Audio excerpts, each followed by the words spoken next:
So in our last lecture, we have already understand about magnetic field due to a current carrying straight conductor. Okay, and we have already learned the right hand thumb rule, which gives the direction of magnetic field when a current flows through a straight conductor. I hope all of you have understand it. This example 13.1 in the book is again a very easy example. I hope you have done it. A current through a horizontal power line flows in east to west direction. That is, the current is actually flowing in a wire which is placed horizontally, such that the current is moving from east towards west. What is the direction of the magnetic field at a point directly below it and a point directly above it? So what you have to do, you just use the right hand thumb rule. You are going to hold the wire such that it is a horizontal wire. You have to imagine, or you have to just hold the wire such that the thumb of your right hand is towards the west side, because the current is moving from east to west, so the direction of current is west side. So you will put your thumb towards west and curl your finger such that it covers the wire. Now the circular loops which are formed, you will just put the arrows over it, and you get that the magnetic field at any point below or above the wire turns clockwise in a plane perpendicular to the wire. Okay, when viewed from east end, and anti-clockwise when we viewed from the west end. Suppose we are standing on the east side, आप east side पे खड़े हैं, and आप जब उन circular loops को देखेंगे perpendicularly, मतलब वायर आपका हॉरिजॉन्टल डायरेक्शन में रखा हुआ है और आप ईस्ट साइड पे खड़े हो. When you look from the east side, you see that the circular loops which are forming in that the direction of the magnetic field is from clockwise. It is actually clockwise, the needle like the needle of clock which are moving ना, वैसे ही magnetic field का direction आता है. Now if you are standing toward west side, जब आप west में खड़े होकर उन्हीं को देखेंगे तो वो कैसे आएंगे? It seems to be like anti clockwise. आपको लगेगा जो आपका magnetic field है उसका direction कैसा है? Anti clockwise है. So this is the use of right hand thumb rule. I have told you that the wire could be in any direction. It could be in upward direction or downward direction, or horizontally east to west or west to east. I hope you have done this this example in your copy. Now the in-text question. The first in-text question was draw magnetic field lines around a bar magnet. I have already given you an image, and you have already studied in various classes that the magnetic field are originate from north pole of the bar magnet towards the south pole. Outside the magnet, जब outside the magnet आप बनाते हो magnetic lines, तो वो कहाँ से originate होती हैं? From the north pole, and they ends up to the south pole. आप ऐसे ही सर्कुलर लूप्स बनाते हैं नॉर्थ पोल से साउथ पोल, अप साइड में भी एंड बिलो साइड में भी, नॉर्थ से south. While inside the bar magnet, as you know that the magnetic lines are curved, are closed curves. So it means that inside the bar magnet, the lines of forces are actually from south to north. Bar magnet के अंदर में lines south से north चलेंगी, while outside में north से south. I'll just show you the image. Yes, you can see the image of a bar magnet which is placed upside down, in which the north pole is on the north direction while the south pole is in the south direction. You can see that outside the bar magnet, the magnetic lines are from north pole to the south pole. They start from north side and they ends from up to the south side. While inside the bar magnet, you can see that the magnetic lines are moving from south to north, and they are actually making closed loops. They are making closed loops from north to south. Okay, so this is the answer of the first question. You have to draw it in your classwork notebook. Again, so the next question, second question of the in-text is list the properties of magnetic field lines. You have to give the properties of magnetic field lines. This question mainly, this question actually comes into 2 marks or 3 marks sometimes. They ask you about the properties of magnetic field lines, and the question number 3 is also again included in question number 2. Why don't two magnetic field lines intersect each other? This is a very important question. Mostly comes into 1 or 2 marker. This is very important question, mostly asked. Why two magnetic lines never intersect each other? दो magnetic lines किसी एक point पे intersect क्यों नहीं करती हैं? And what are the properties of magnetic field lines? So by understanding the properties of magnetic field lines, you can answer the third part of it also. Just wait, I am going to show you the answer, and so that you can. So both the question number 2 and 3 you can understand it from here. The properties of magnetic field line. Number 1, they originate from north pole of the magnet and end at its south pole by convention. It is, it is taken as sign, or it is taken as that always the magnetic field lines will start from the north pole and they will end at the south pole. This is the first property. Second property is this, that these lines are closed and continuous curves. Close means that they are not open, वो कहीं से खुले हुए नहीं होंगे, हमेशा close curve ही form करेंगे. And continuous means they are not break in, वो आपको जिगजैग या ब्रेक इन लूप में नहीं मिलेंगे. दे आर वेरी स्मूथ और कॉन्टिन्यूस लूप्स. ओके.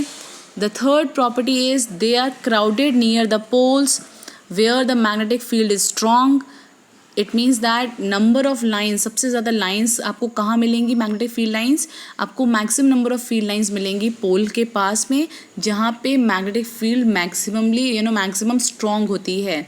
तो जितना पोल के पास आप ऑब्जेक्ट को, आयरन, निकल, कोबाल्ट या फिर आप कंपास नीडल को रखोगे, maximum deflection will be seen near the poles because number of magnetic lines are maximum at there, and that is why the field is pretty much stronger there.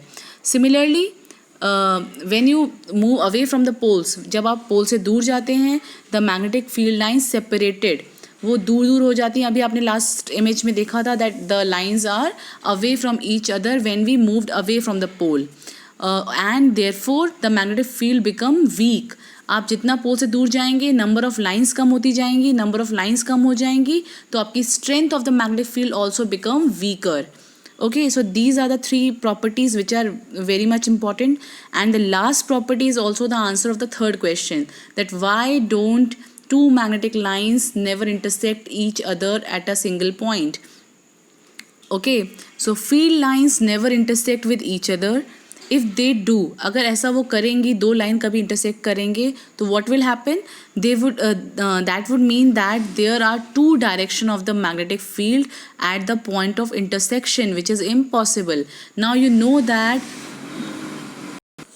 it means that अगर आप magnetic field, आपको पता है, you already know that magnetic field is a vector quantity. It means that it has both magnitude as well as direction. Now if two lines intersect at each point, if two lines intersect at at a single point, it means that there will be 2 direction. अगर आप 2 point में मतलब 2 lines आपस में intersect करती हैं, तो it means वो 2 डायरेक्शन देंगी आपको, और ऐसा पॉसिबल नहीं है because magnetic field is a vector quantity and it at any single point it only have 1 direction. So it means that you cannot intersect 2 magnetic field lines. Okay, so this is the answer, because magnetic field is a vector quantity, and at a point of intersection it would have 2 direction, which is impossible. Okay, so these are the answer of the in-text question. Now we are going to study our topic for today. So today's topic is magnetic field due to a current through a circular loop. In our last class, we have already studied that around a current carrying straight conductor, there will be a magnetic field which is in the form of concentric circles. Now similarly, if we are having a circular loop, you can see in the diagram is also in your textbook, you can see it there also, I can show you in the textbook also. So this is a circular loop. You can see that there are 2 openings. One is connected to the negative terminal while the other is connected to the positive terminal. So the current direction will be from positive to negative. Now you can see that a current carrying circular loop is having magnetic field in in the form of concentric circles. you can see the concentric circles on the upward side and on the below side. While the magnetic field pattern which is obtained is seen that the magnetic field at the center of a circular loop is a straight line. Okay, you can see it here, north south, which is shown on the figure, is actually making a straight line at the mid, while the circular loops or circular concentric circles on the both side of the circular loop. So what we get that the pattern of magnetic field at every point on a current carrying circular loop, the magnetic field is in the form of concentric circles around it. As we move away from it, the circle would become larger and larger. You can see that these are the circular loops. Okay, so at these poles, or you can say at the round sides, you can see the concentric circles are very near to them. Now as you move away from the circular loop, or the wire become straight kind, the concentric circles are become pretty far or pretty large. Okay, as we move away from it, the circle would become larger and larger. When we reach the center of the loop, the field appears to be a straight line. So this is the pattern. This is the pattern of the magnetic field due to a current through a circular loop. You can see the diagram which is given in the textbook also. It is a proper diagram. There's a circular loop, and you can see that the concentric circles are very near at the circular side, and once you get away from the loop, and at the mid the lines become straight while the circles become far away as we move from the circular side to the mid of the loop. Okay class, now we are going to study. We have seen the pattern. The pattern is that it is in the form of concentric circle near the sides, and at the mid it is in the form of straight line. Now we have to find the magnitude, the relation of magnitude of the strength of the magnetic field, current, and the number of turns. So you can see that the strength of magnetic field produced by a current carrying circular wire at any given point is directly proportional to two things. Number one, the amount of current flowing through it. I have already told you in the previous straight conductor concept that B is directly proportional to the current. If the current in the loop increases, now here we are having circular loop. The current in the circular loop increases, magnetic field strength also increases. Number two, directly proportional to the number of turns, capital N. जितने ज़्यादा number of turns होंगे, जितनी ज़्यादा number of circular loops होंगी, उतनी ही ज़्यादा strong magnetic field form हो जाएगी around the circular loop. This is because the current in each turn is in the same direction. Therefore, the field due to these turns added up. Thus, the strength of magnetic field produced by a current carrying circular coil can be increased by number one, increasing the number of coils, and increasing the current flowing through it. If you increase the current in the circular loop, the magnetic field produced will be stronger. Similarly, if you increase the number of loops, if you increase the number of turns, what will happen? The magnetic field becomes stronger. So likewise in the last concept, we are getting that B is directly proportional to I and number of turns N. So this is the concept for magnetic field due to a current through a circular loop. You have to understand the pattern. You can calculate the direction by using the same rule. And the last thing is the formula for the magnetic strength of the magnetic field produced. Okay class?